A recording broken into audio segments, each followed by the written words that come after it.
If you ache for truth, goodness, and beauty, if you're hungry for a Christianity with substance and strength, if you long for a faith that's big and bold and biblical and all about Jesus Christ, if you're inspired by the idea of one church that has spanned 20 centuries, 24 time zones, and 2 hemispheres, enfolding every race, nation, and language, then you're considering Catholicism. Welcome back to the show. I am here with Cory. Okay, to clarify, I'm not actually here with Cory. I'm here, and he's there. And through the magic of show business, the magic of 21st century telecommunications, I'm here and Cory is there, but we are one. We are together nevertheless. Yeah. In the virtual studio. You are over at your new parish, and we are continuing this series that we've started, this kind of deep dive into heaven.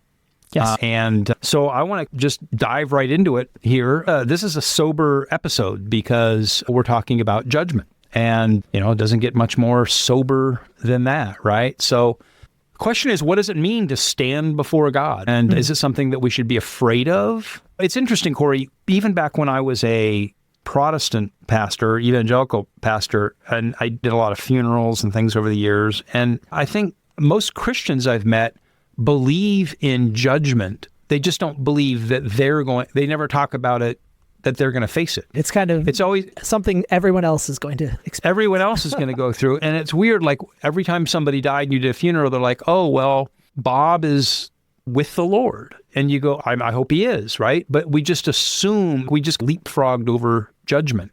But it's something we can't leapfrog over, is it? No, it's something that is an integral part of the belief of the church and really what our lives are headed towards. And it's really important.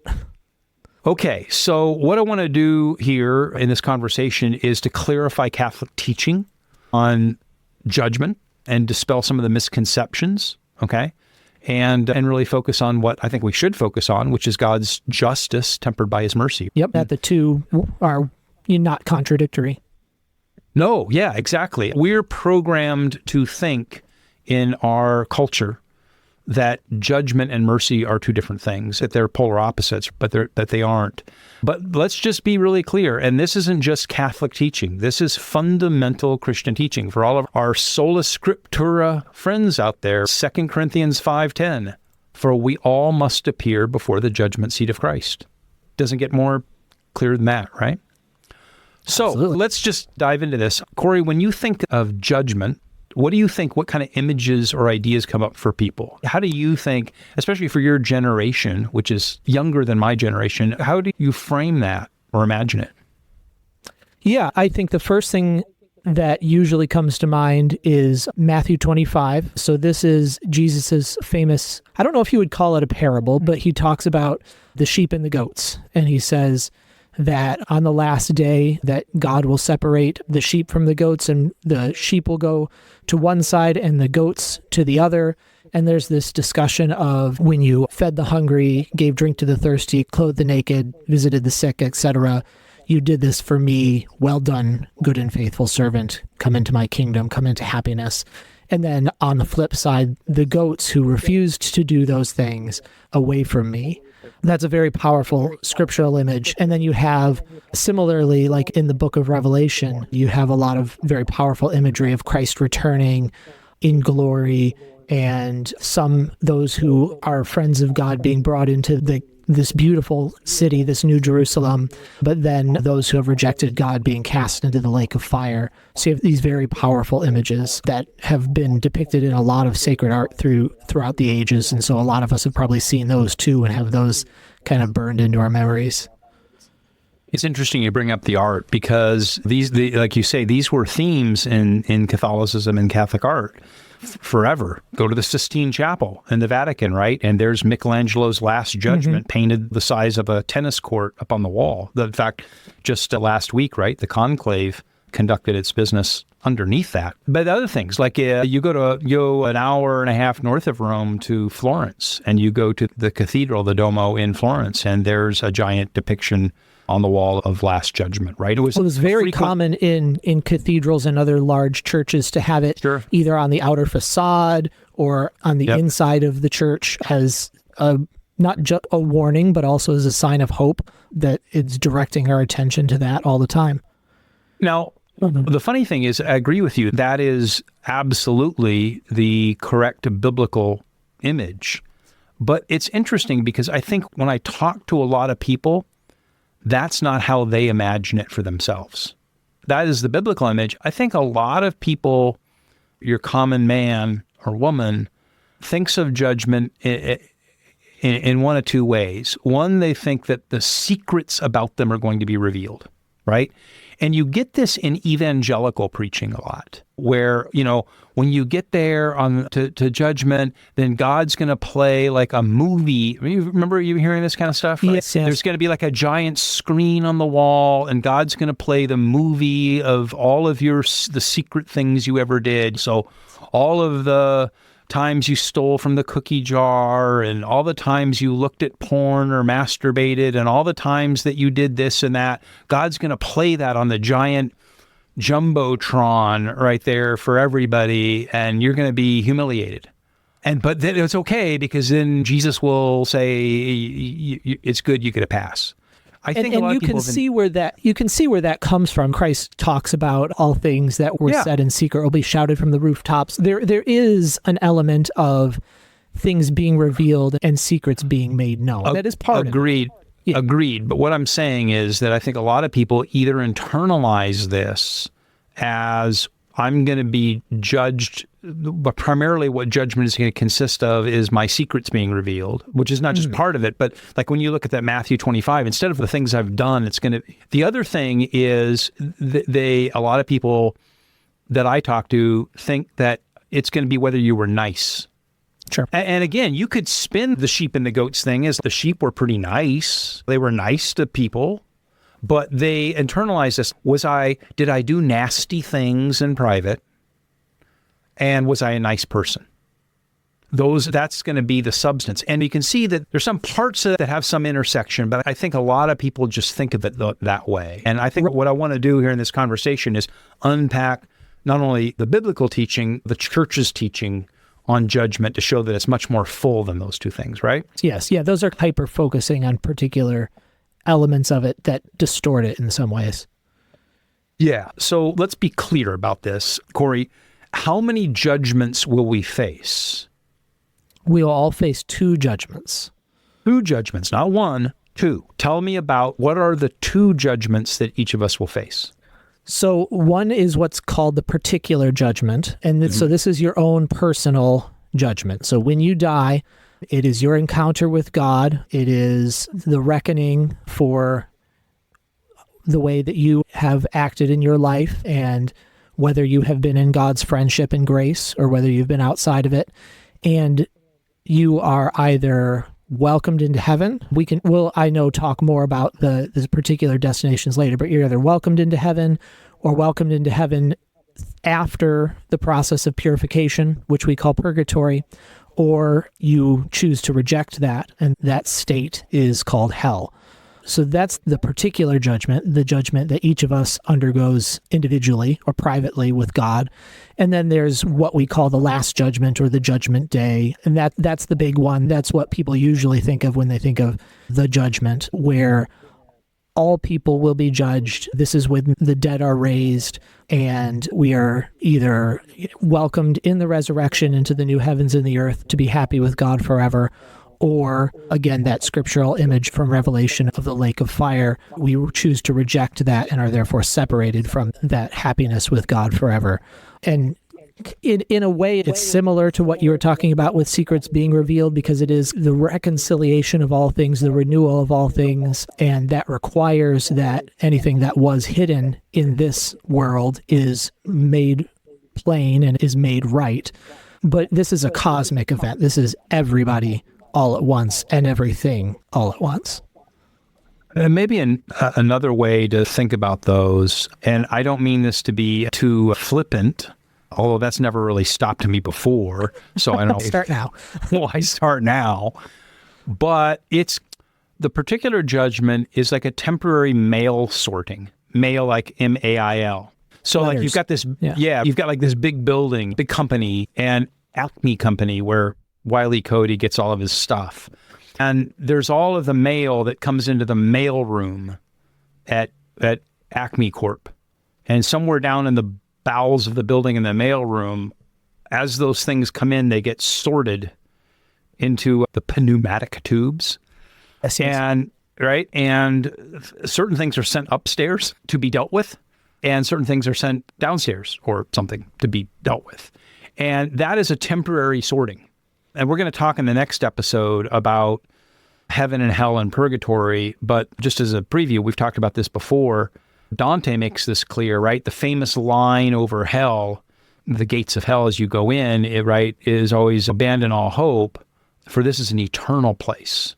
And the thing is, though, there is this period before the return of Christ where we are sent to heaven, but it's not the final heaven. And we'll get into that here in the next conversation. We can get more specific. It's not the final state. It is a temporary state. And we talked about that, I think, in the previous episode or two, where when we are separated from our body, that a human person is constitutive of a soul and a body united. And when we die, our soul is sorted to a temporary location, preview spot, either a preview of the final heaven or a preview of the final hell. It is when Christ returns and our soul is reunited with our body and all things are made permanent and final. Yes. That we have this ultimate solidifying of those destinations. Is that right? Yeah. And we talked about this last time because the human person who is dead, who is separated from their body, is not a complete person, and that's not a permanent state.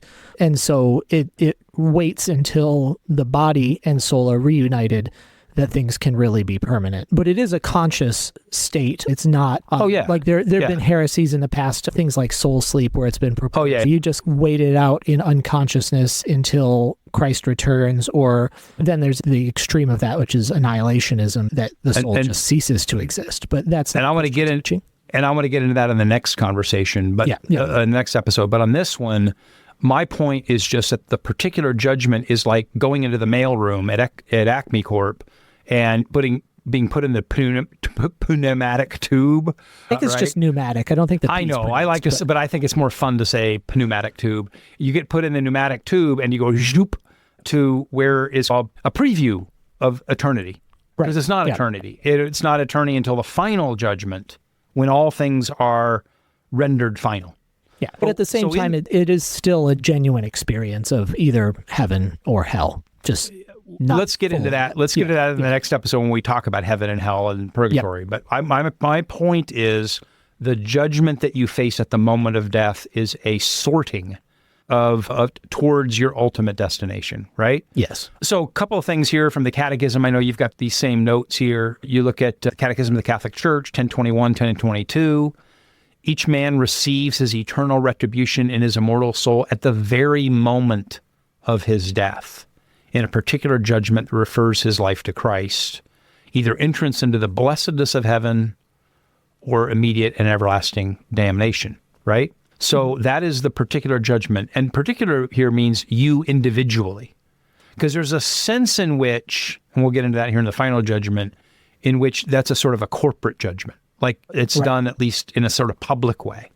This is in a sense, your particular and private judgment. Yes. You want to,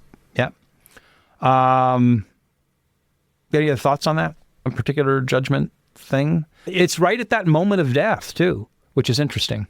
Yeah, it's part of the reason why the moment of death is such a sacred time, and it's your last chance. It's to put it very dramatically, but it's true. If you haven't repented and come into God's friendship, that is the time to do it, because once you have died, you're judged and you are not able to, there's no more time to change what the data that judgment is going to look at will be. I don't ever know what to do with the people with the, what do you call them? The death experiences where... near-death experiences. Near-death experiences. I never know really what to think about that. I actually got an interesting question from a listener the other day. In Acts, there's a place where Peter resurrects a young woman as a Tabitha. Yeah, Tabitha. And Tabitha, also known as Dorcas.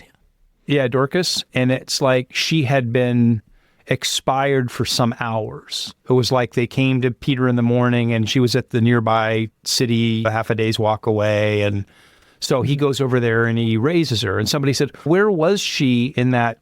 If he was gone for a day, did she go to heaven, or did she have a particular judgment and go to heaven and then get pulled back? And so this listener emailed me that. If you're out there and listening, I was thinking about it. I did a bunch of research online trying to figure out if any Catholic theologian or doctor of the church had ever addressed the issue, and I couldn't find anybody to ever address the issue. But the point is, I never know what to do with these kind of near-death experiences, but I will say that I have been around a fair number of people at the moment that they passed away when I was in ministry. And you're at a hospice or something, and I don't know if you've ever experienced that. I've been a deathbed once, yeah. Yeah, and it's really something because some people, I don't know what to think about that, but I do think that they're starting to cross over maybe, and they're starting to see what's on the other side to some degree. And I've seen people just full of joy, meaning of the Lord, and I've been around people who were terrified at that moment. I was around somebody who was like saying, there's flies everywhere. There's fire, put out this fire, and there's flies buzzing everywhere. And those were almost their last words. Now, what does that mean? I don't know. But there is that moment where you're crossing over where the Catechism tells us that there is that particular judgment at that moment of death. Yeah, and I mean, that's from our perspective, of course, sure, because we're bound by time in a particular way here. If God, once a person is dead, wants to drag that process out so that they can then be resurrected a few hours later, 3 days later, like Lazarus. Yeah, that's the Dorcas. Yeah, that's that listener's question. But my point is that that particular judgment is at that moment of death, and as we approach it, it is at the moment that we die. I mean, it's at that moment that we go into the mail room and we are put into the pneumatic tube and sent to sorted out a bit. And it's like when you mail a letter and you put it in that big blue thing, like you can't get it back. Like it's designed in such a way that you can't like reach your hand in there. It would have to be some kind of miracle from the inside to send it back out. And if God wants to do that every once in a while, that's his prerogative. But it's very serious that we know that the way it normally works is you go in and you're not coming back. Yeah. And I think that's that very personal moment. And when you're with somebody when they're passing away, as they approach that moment, I think they're getting maybe a sense of it, and they're getting a sense of how they're being sorted out. And I think that's why the old thing that you used to tell kids in youth group, have your act together, because if you get T-boned by the cement truck on the way home, you should always be prepared. You never know at the moment that you're going to get sorted out and have to give an accounting for that, and why we should be living in grace and going to confession and receiving absolution so that we're living in a state of grace. Yeah. So that is that personal, individual, intimate, initial sorting. Thanks for listening. My name is Greg Smith, and I'm so grateful for my guests, those who leave ratings and reviews on the podcast platforms, and all of you who share the podcast with others. I really love to hear your thoughts, your questions, and your stories. So email me at consideringcatholicism@gmail.com or leave a comment or review on the website at consideringcatholicism.com. This podcast doesn't take ad revenue, and it doesn't make money on clicks. It is 100% supported by donors who believe in this ministry. And to my donors, I want to thank you because you keep me going. You help me cover my costs, and you let me dedicate more time to researching, writing, recording, and editing to get the episodes out to you faster and to engage the community of listeners who send in their questions and comments. I entirely trust the Lord to provide through you. And if you aren't already a supporter, would you consider giving a one-time or recurring donation through the links in the show notes or on the website so this ministry can continue and grow and help others to consider Catholicism. Thank you, and now back to the show. But there is this final judgment that comes at the end of time when Christ returns, right? Yes. Christ returns, Satan and his minions are defeated and cast into the lake of fire. There is a final judgment, the new heaven, the new earth, the new Jerusalem, all those eschatological moments. And all are resurrected, united with their bodies, and then God's justice is ultimately revealed, not against just us individually, but against systems and history and all things. That's that all things that Yes. the New Testament keeps using, that God's final judgment against all things is revealed. The final destiny of all things is made manifest and permanent. And there's a sense in which that final, that last judgment is public. You look at Michelangelo's Last Judgment, right? Painted there on the Sistine Chapel wall. And there it is. There's everybody seeing it. You can see all the saints in heaven, all of the souls rising. You can see those in hell. You can see everything. And all things are being revealed to all. And that's different than your particular judgment, where it's, in a sense, personal, intimate between you and the Lord. So you want to talk about that a little bit? Yeah, I think there's a sense in which both are necessary because, of course, our relationship with God is intensely personal and intimate. It is one-on-one in a certain sense. And the sins that we have committed are against the Lord primarily, and the good that we have done by his grace is done to him, like in that parable, the sheep and the goats, that when you fed the hungry or clothed the naked, you did this for me. And so it makes sense that we would have a one-on-one with God. But at the same time, our relationship with God is not limited to the personal and the one-on-one. It is corporate. It takes place in the context of the church, which is Christ's body. Each of us is a member of it.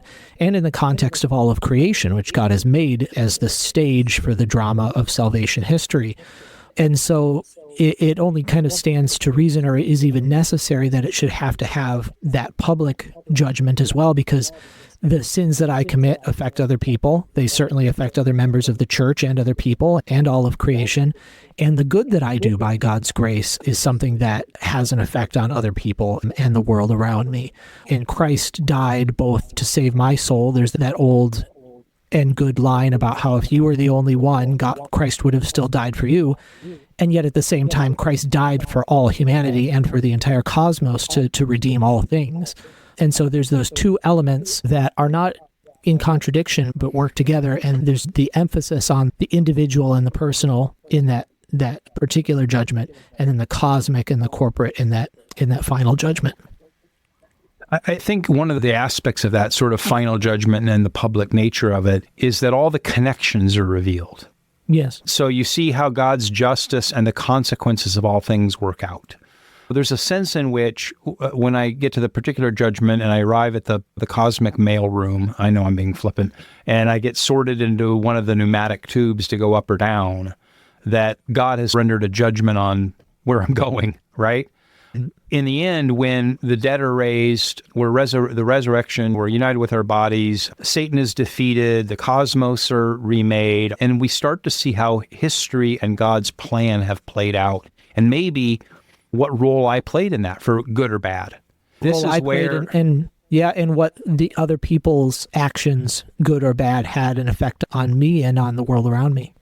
Yeah, exactly. And what part I played in the cosmic drama, in a sense, and the big story of what God has done in the world, for good or bad. This is where it's interesting in that Matthew 25 thing, when the sheep say, Lord, when did we ever do that? And he says, here's when you did that. And that's that last judgment where you go, we had no idea what the consequences of our actions were. Whereas the goats say, hey, but didn't we do all these things? And you go, now let me reveal to you the outcomes, in a sense, of all that you did. And I think that's that revelation of God's justice and how God's justice is played out and his mercy is played out. I think that last judgment is important, and it is public, and it's so moving to look at those depictions like Michelangelo's or the depiction in the Duomo in Florence, in Firenze, where you see these walls painted with 20-foot high figures. So you look up and you just see God, Satan, the saints, judgment, fire, Satan being defeated, the saints being triumphant, all things being revealed. It's powerful, and we should live in anticipation of that. But we also, again, remember that there's that intimate moment of death thing. And when we talk in the next conversation about heaven and hell and purgatory, we'll talk about how purgatory is a temporary or temporal state, because we'll get into that in the next episode, because it's interesting what Dante kind of talks about, some of that, how things are rendered final. And but anyway, that vivid, dramatic sense of the final judgment. Let's do this here as we wind this episode down for our listeners. What are the things that are going to determine, like, which pneumatic tube we go into, or where we end up in the final judgment? What are we judged on? And I think that's, you alluded to that, the sheep and the goats, but what are the criteria on which we are judged?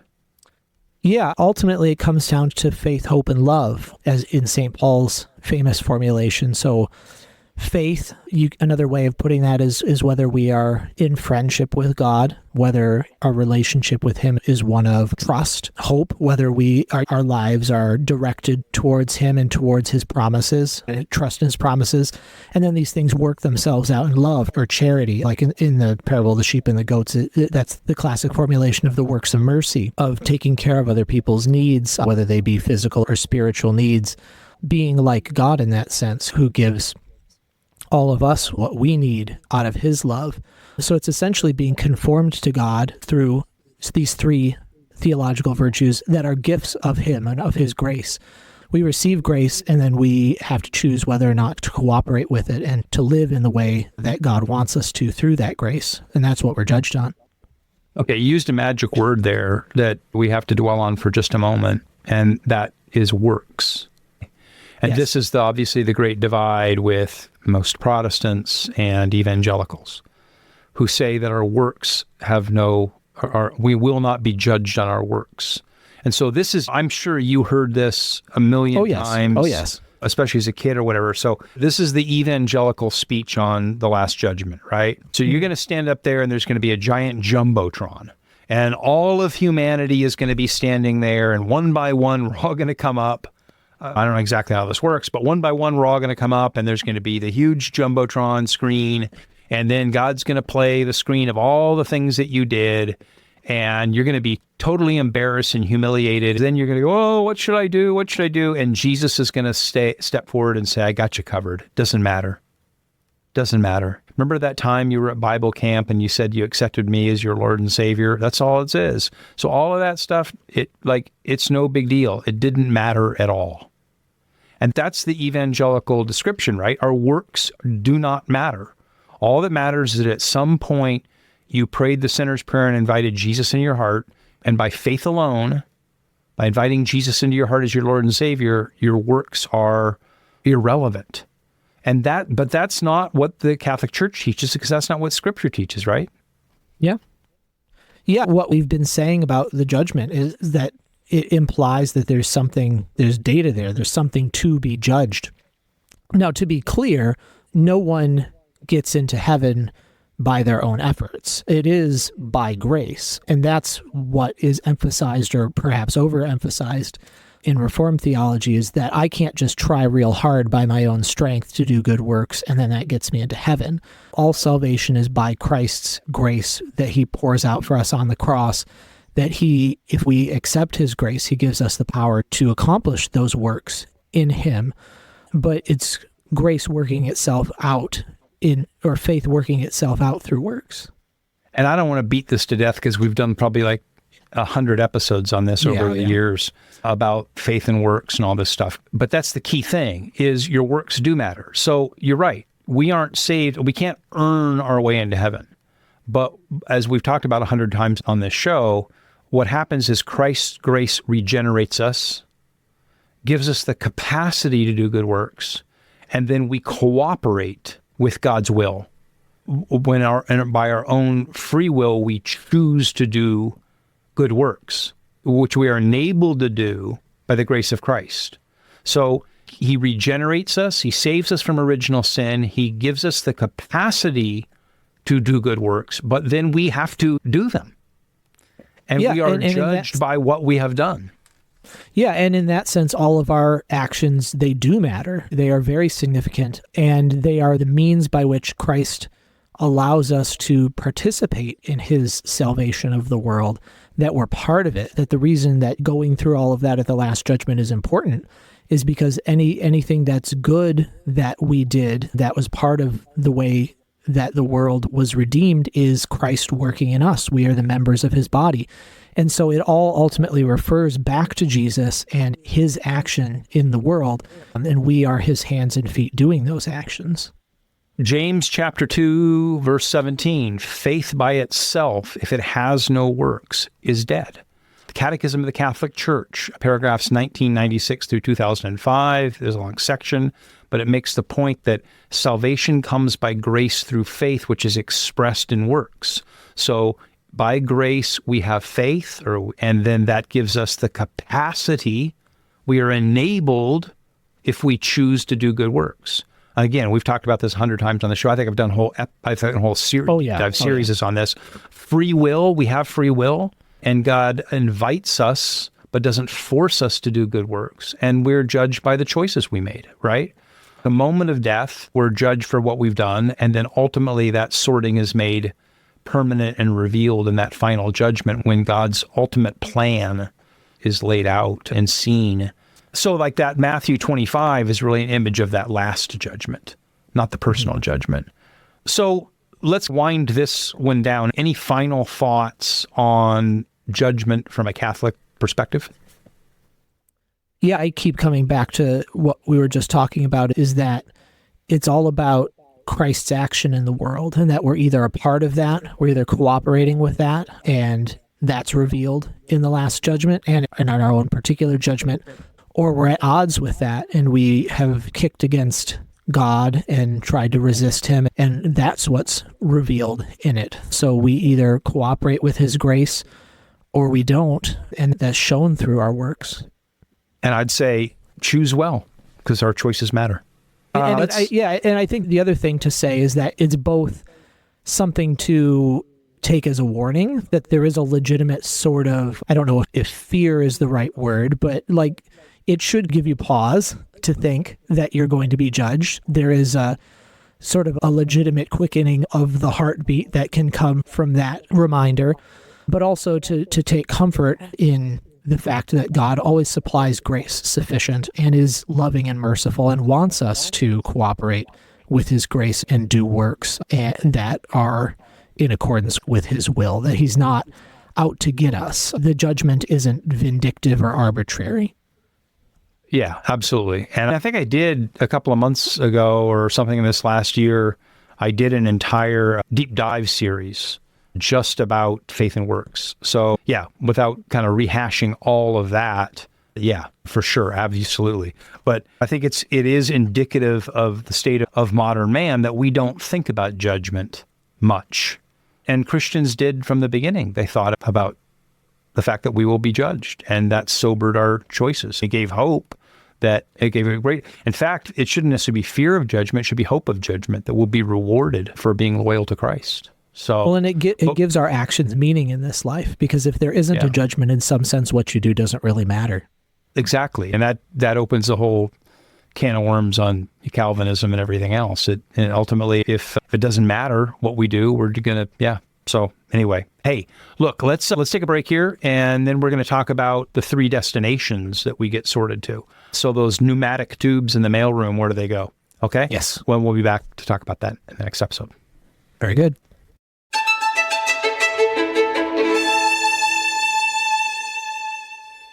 Thanks for listening. We'll be back with another episode soon. But before you go, can I quickly ask you to do 5 things? First, please rate the podcast on whatever platform you listen on. That really moves it up in search rankings. Second, please write a review on either Apple Podcasts or on our website, consideringcatholicism.com. That encourages others who are searching for a Catholic podcast to try this one out. Third, please share it with others. send them a link or post an episode on your social media. Fourth, please write me at consideringcatholicism.com or leave a comment on our website. I'd love to hear your comments, your questions, and your stories. And finally, this podcast is 100% donor supported. My donors keep me going, they help cover my costs, and they let me dedicate more time to researching, writing, recording, and editing to get the episodes out to you faster. So please consider giving a one-time or recurring donation through the links in the show notes or on the website so that this ministry can continue and grow. And never forget, Christus vincit, Christus regnat, and Christus imperat.